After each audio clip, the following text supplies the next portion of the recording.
Vamos a ver, estimado público, que la situación electoral y política siempre es más compleja de lo que uno se imagina el primer momento. Justamente vamos a ver eso porque en este último punto, vamos a ver que esa simpatía por la izquierda es también algo muy controvertido y algo muy opuesto por muchos sectores políticos bolivianos, no necesariamente de izquierda. El problema, estimado señor Pizarro, es que las preferencias electorales muy a menudo no tienen que ver con ese tipo de reflexión que hace usted, que es una reflexión que yo llamaría realista, praxeológica, no tiene que ver con la praxis. La mayoría de la población a veces, no siempre, vota por emociones. Y una emoción muy fuerte y muy humana es echarle la culpa a alguien por lo que le pasa a uno. Todas las culturas del mundo hacen eso, en Bolivia no es en nada diferente. Y aquí se le echa la culpa al agente externo. Eso es lo que he estudiado este curioso personaje que todavía está en los antiguos billetes de 100 bolivianos, en los que todavía circulan de la antigua serie, todavía está Gabriel René Moreno. Y él muestra en este libro, Últimos días coloniales en el Alto Perú, que ya en esa época, o sea, poquito antes de 1825, todavía, ya había en la población boliviana una fuerte tendencia a echarle la culpa por lo que pasaba a agentes externos, al imperialismo español, a las influencias de los comerciantes de Buenos Aires, a la influencia maléfica de los limeños, etc.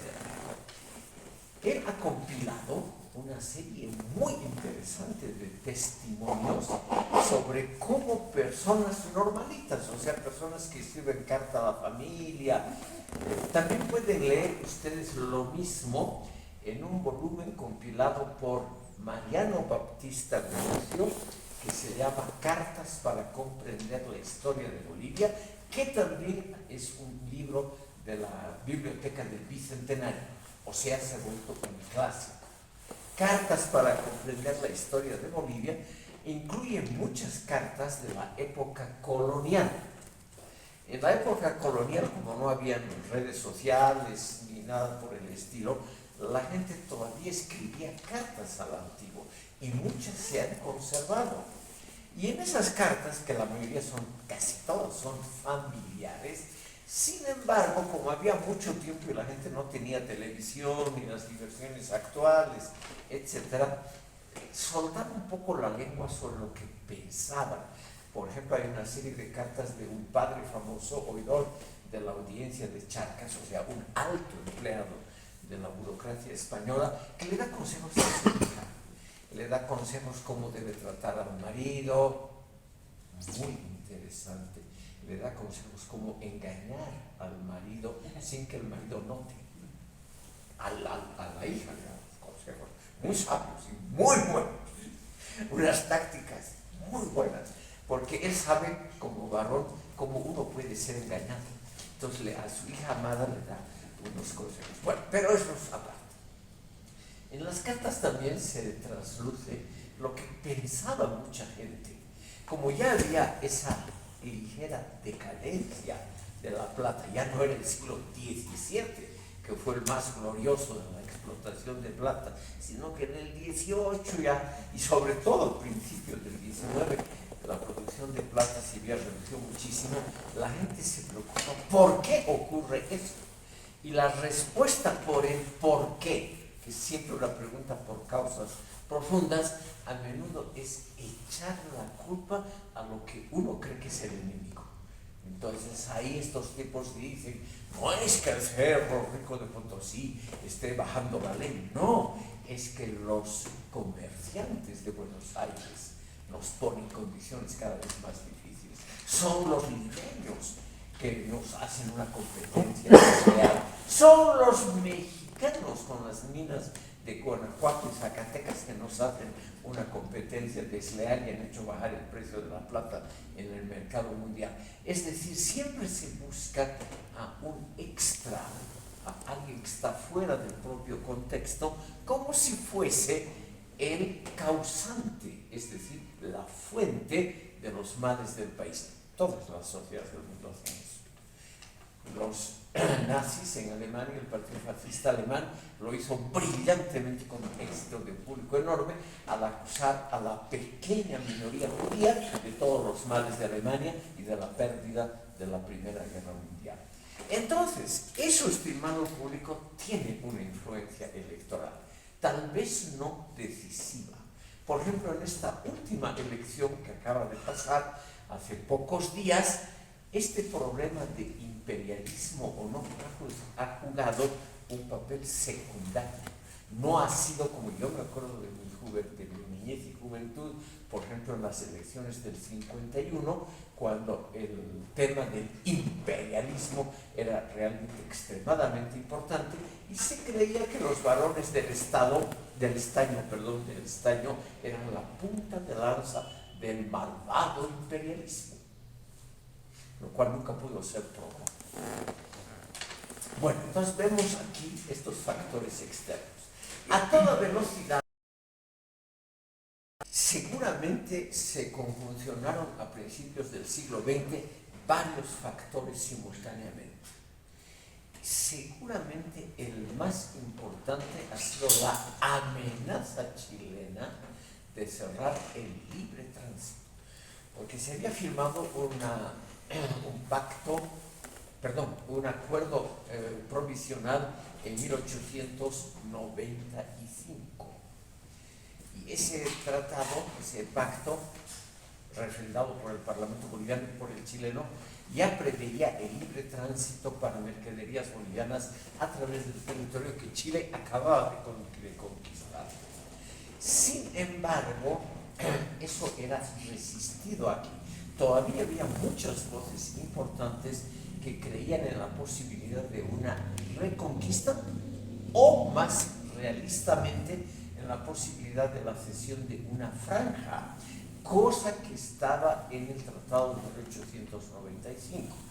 El gobierno chileno quería ceder una franja, pero sobre el territorio que le habían quitado al Perú, porque hay que considerar, para ver lo complicado del caso, que el puerto natural de Bolivia siempre fue Arica.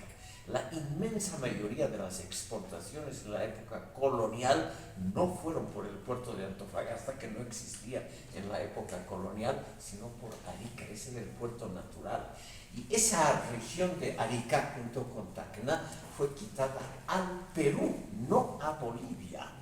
Entonces, el problema era cómo Chile va a ceder un territorio que le ha quitado a un tercero para darle a un primero, que es Bolivia, desde nuestro punto de vista. Es decir, no era tan simple. Pero el gobierno chileno, en algún momento, alrededor de 1902-3, decidió exigir aranceles aduaneros a Bolivia, o sea, terminar con el libre tránsito. Entonces el gobierno de Ismael Montes, él mismo lo ha dicho, por razones realistas y con un gran dolor del corazón, tuvo que hacer de tripas corazón, como se dice, y llegar a un acuerdo en vista de que dejar las cosas sin acuerdo podría estropear aún más la situación boliviana.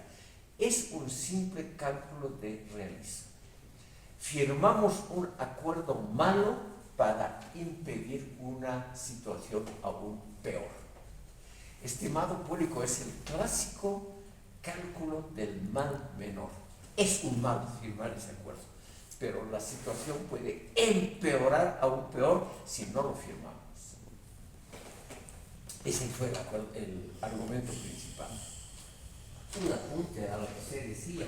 Claro, es un problema muy serio. Evidentemente, y leyendo así la historia, en plena guerra del Pacífico, aquí en Bolivia estábamos haciendo golpe de Estado. Carnaval. En el Oruro comenzó el golpe de Estado, comienza. Se dio el golpe de Estado. Siempre nosotros los bolivianos, si nos vemos los años que tenemos y la cantidad de presidentes que tenemos, es uno por año, ¿no? No sean tan pesimistas. ¿No ve? Pero, No, pero la cuestión es que somos muy problemáticos. Es otra cosa. Somos conflictivos, o sea, no le ponemos solución. Todos quieren agarrar lo que realmente quieren ganar, ¿no? Todos quieren ganar, todos quieren hacer lo que quieren. Los seres humanos, ¿no? Sí, pero el boliviano es así, generalmente, porque uno tiene que leer la historia. Yo estoy leyendo la historia de Bolivia, de Carlos Mesa. Y ahí me estoy dando cuenta, porque hay muchas cosas a hablar, de que el país es así, todo desde la colonia, hemos sido problemáticos, y seguimos problemáticos, y hasta el día de hoy seguimos con problemas. Nadie se pone la mano en el pecho y dice, a ver, ya, la pararemos aquí y haremos por Bolivia, políticas de Estado, políticas de nuestra parte, adelante, nadie. Todos están peleando por sus intereses simplemente. Y así vamos a acabar. Así vamos a quedar. No soy muy, no, o sea, digo que no se va a poder solucionar, se puede solucionar. En la vida todo se puede cuando uno quiere. ¿No ve? Hay que ser optimista, claro que sí. Hay nuevas generaciones que pueden venir con mejores perspectivas, mejores ideas. Tenemos que ver que los jóvenes se tienen que formar antes, para que no improvisemos. Los diplomáticos que hemos tenido durante estos periodos, no han sido diplomáticos de carrera, diplomáticos que realmente pues, vayan a defender los intereses del país. No, sino de ahí que sabe viene la corrupción, ¿no? Te doy más y firmándolo y listo. Eso sería. Excepcionalmente estoy en desacuerdo con el señor Ricardo Quijarro en 2 puntos. Empezaré por lo último. Usted dice querer es poder. Lamentablemente no es así. Las cosas siempre son muy complicadas, complejas, enredadas, y la voluntad, por más que sea pura, buena, firme, unánime de una nación, a veces la voluntad no basta. Los hechos generalmente son siempre muy complicados. Y lo primero, usted da a entender de que este es un país problemático. Todos los países del mundo son iguales, y todos los países del mundo, cuando hacen así una especie de revisión, una autocrítica de su historia, dicen lo mismo. Lo mismo exactamente. Yo estudié en Alemania después de la Segunda Guerra Mundial, cuando había una muy fuerte tendencia en la universidad y justamente en las carreras de ciencias políticas a preguntarse por qué Alemania, un pueblo más o menos culto, cometió el horrible defecto de elegir libremente a Adolf Hitler y a su gobierno. Y exactamente se decía lo mismo. País problemático, gente complicada, gente que no se pone de acuerdo unos con otros, más o menos lo que dice don Ricardo Quijarro de la situación boliviana. Y yo le diría que eso es lo normal en todos los países del mundo. Ningún país resulta como uno quiere. Es decir, ningún país satisface el deseo profundo que uno tiene. Y una estrategia es culpar al otro, al enemigo, al de afuera, a la gente externa. Y la otra estrategia, ambas que me parecen equivocadas por exageradas, es lo que hace don Ricardo Quijarro, y pensar que somos problemáticos, que nosotros nos hacemos a nosotros mismos problemas. Eso no es así. O sea, no es solo Bolivia. No, todo el mundo somos iguales. Y además le diré algo. En un puntito tiene usted razón. Puede ser que la situación boliviana ya desde la época colonial haya sido un poco más complicada que la de otros países. Eso puede ser. Pero aquí tenemos un mérito que el mundo oficial y las universidades nunca han reconocido. Aquí se han publicado ensayos autocríticos lindantes con lo que hoy llamamos politología de muy alto nivel, que justamente reflexionan sobre la situación boliviana y sus problemas y sobre la identidad, el carácter colectivo, etc. Gente que nunca ha recibido ningún reconocimiento. ¿Quién conoce la obra de Victorián de Villaba o de José de Aguilar o de estos dos cochabambinos, Gaspar de Escalona y Agüero, Gaspar de Espinosa, etc.? Nadie reconoce esas obras, ni los izquierdistas, nadie se preocupa de esos valores que hemos tenido. Mamerto Oyola, un ilustre cruceño que publicó una obra de filosofía política en España a fines del siglo XIX, hoy absolutamente olvidado. Es decir, ha habido mucha gente que se ha hecho reflexiones como usted, mucha gente. Y toda esa gente nunca ha tenido peso en el mundo universitario. ¿Y eso por qué? Porque es mucho más fácil echarle la culpa globalmente a la gente externa. Porque además eso, siguiendo nuestro tema, da réditos electorales. Sin duda alguna da réditos electorales. Veremos, estimado Puri, por cuestiones de tiempo, a toda velocidad, dos factores actuales de política exterior que en las próximas décadas, eso que va a interesar seguramente a ustedes, pueden tener una importancia mayor de la que tienen ahora. Por ejemplo, el tema que Ricardo Pizarro mencionó en la última clase, la situación venezolana y la influencia de las economías informales y delictivas sobre procesos electorales. Ya, eso me gustaría, pero antes quiero darle la palabra. Además, es un macho alfa, tipo grande, fuerte, como Hitler, grande, fuerte, gritón. Sí, lamentablemente, ese tipo de líder político tiene no más una influencia, lamentablemente. Las mejores elecciones, según la politología que podemos llamar crítica, son aquellos donde ninguno tiene una mayoría clara. Precisamente cuando se dispersa el voto, se dispersan los intereses reflejados en la boleta electoral, y eso parece representar, como es el mundo escandinavo, parece representar una sociedad más educada, más consciente de sus derechos, etc. Pero ahora tenemos aquí, para la que puede interesar a los jóvenes politólogos como ustedes, el gran problema de la atracción electoral que tiene el tema del narcotráfico y también el tema de la identificación o no de Bolivia con un bloque de países como Venezuela, Cuba, etc. Y aquí, estimado público, como es un tema altamente, yo diría, urticante, yo no voy a dar mi opinión. Yo solo, sí, porque sería aquí medio complicado.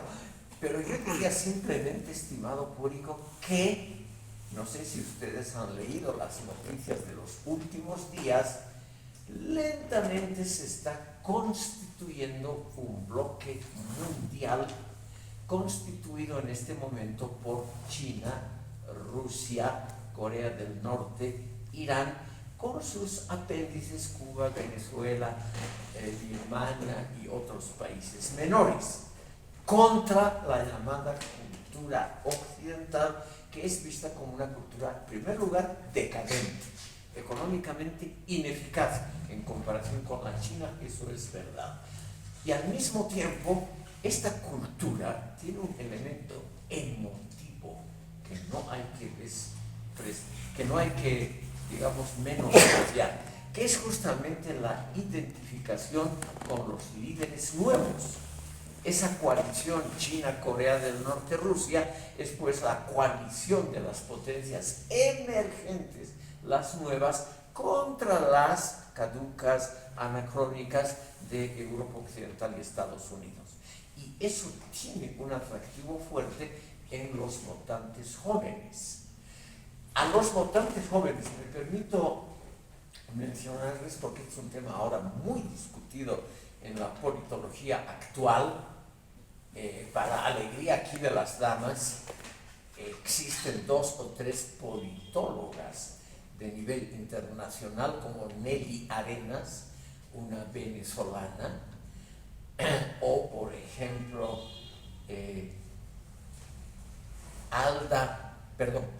Sonia Alda como apellido, que es la gran experta, y eso honra al género femenino en cuestiones militares, en cuestiones de politología militar. Entonces, estas damas nos muestran que el votante joven, el votante juvenil, no le interesa la posible connotación ética de los candidatos. Y por eso vota también por candidatos que pueden estar unidos al narcotráfico, como se ha visto en elecciones en Colombia y tal vez en Venezuela en las últimas décadas. Es decir, el que está unido a la economía delictiva para muchos jóvenes no es un obstáculo para votar por ese candidato o ese partido.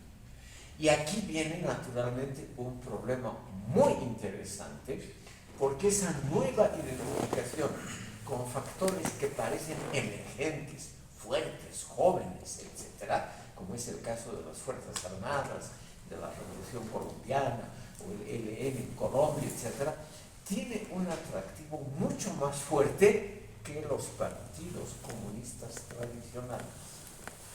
No hay duda aquí en Bolivia que el Partido Comunista, que todavía existe, todavía, estimado público, sale ocasionalmente la revista teórica del Partido Comunista, que se llama Marxismo Militante. Nadie lee, ni los politólogos. Ojean si quiere esa revista, porque tiene en parte la fama de ser una revista de unos señores viejitos caducos, como el actual director es José Roberto Arce. Yo les pregunto aquí a los politólogos, ¿quién conoce a José Roberto Arce? Nadie, pues clarísimo. Perdón, hay una excepción. Adelante. Bueno, de hecho sí le conozco. Ahí está, uno como yo siempre se puede equivocar. Adelante. Bueno, sí es que, bueno, incluso lo que dijo es verdad de que el propio Partido Comunista en la juventud, igual, o sea, la cuota que supuestamente tenía que para gente como Dirigida por una chica guapísima, una chica que apellida Chávez. ¿Usted la conoce? No, es una belleza. El punto era de que sí, raramente la Jota igual supuestamente tendría que ser de gente de mi edad, o de la señorita Chávez justamente, pero la mayoría de los que están en ahí, bueno, ya son de 70 años. La juventud. Sí, a veces son de 60. Sí. Había un compañero que era de 70 años, pero era el único. Pero luego los demás ya eran de 50, 40. O sea, no eran jóvenes. Claro, no eran jóvenes, pero decían de que, es que incluso han reformado una parte donde decía de que si el Partido Comunista te da la potestad, puedes seguir en la Jota, aunque ya hayas cumplido más de 35. O sea, antes solo era hasta 35 y luego ya pasabas al PCB, pero ahora ya no, porque están medio desesperados y dicen de que no, mejor ya que el que se quiera quedar, se queden ahí. Pero lo que sí es de que, bueno, justamente en el periódico marxista militante a veces aparece, pero igual en el propio secretariado general del Partido Comunista que ahorita está, solamente hablan de mayormente lo más antiguo, de hablar de la guerrilla, también de sus glorias que ha tenido también el Partido Comunista, de los frentes que ha armado, del apoyo.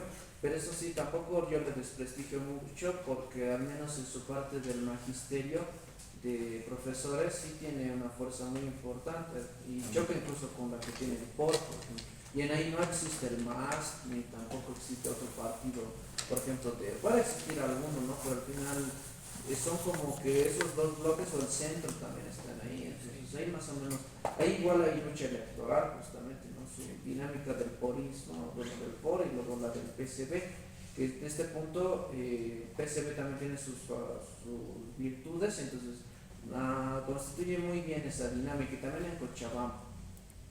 Estimado público, ruego considerar las palabras del señor Álvarez, que han relativizado lo que yo he dicho sobre el estado vejestorio de los partidos clásicos de izquierda en este país, luego considerar esa opinión.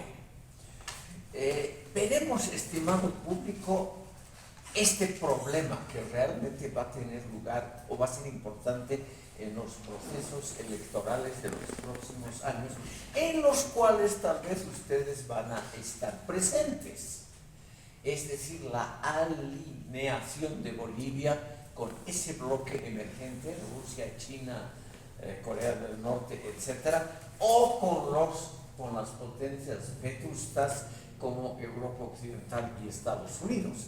Ese va a ser me imagino, un punto importante en las elecciones de próximas décadas.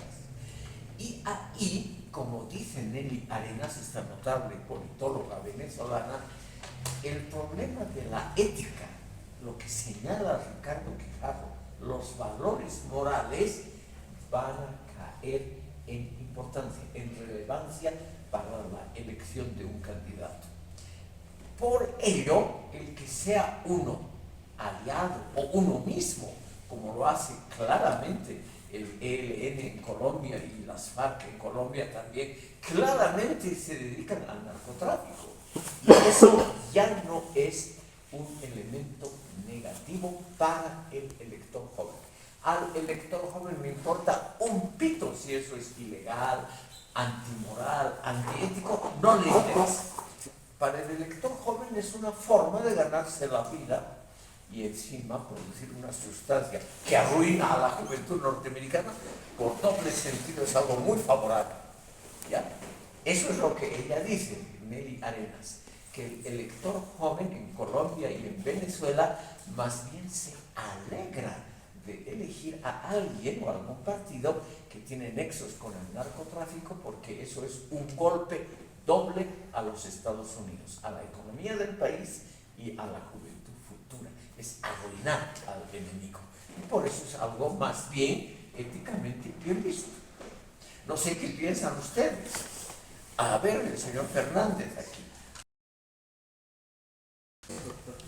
En una sesión posterior, estimado público, vamos a ver el interesantísimo tema que ha mencionado Álvarez, le agradezco mucho, que es el freudo-marxismo, es decir, enriquecer, mejorar el marxismo con añadiduras que vienen de campos totalmente diferentes, como el psicoanálisis.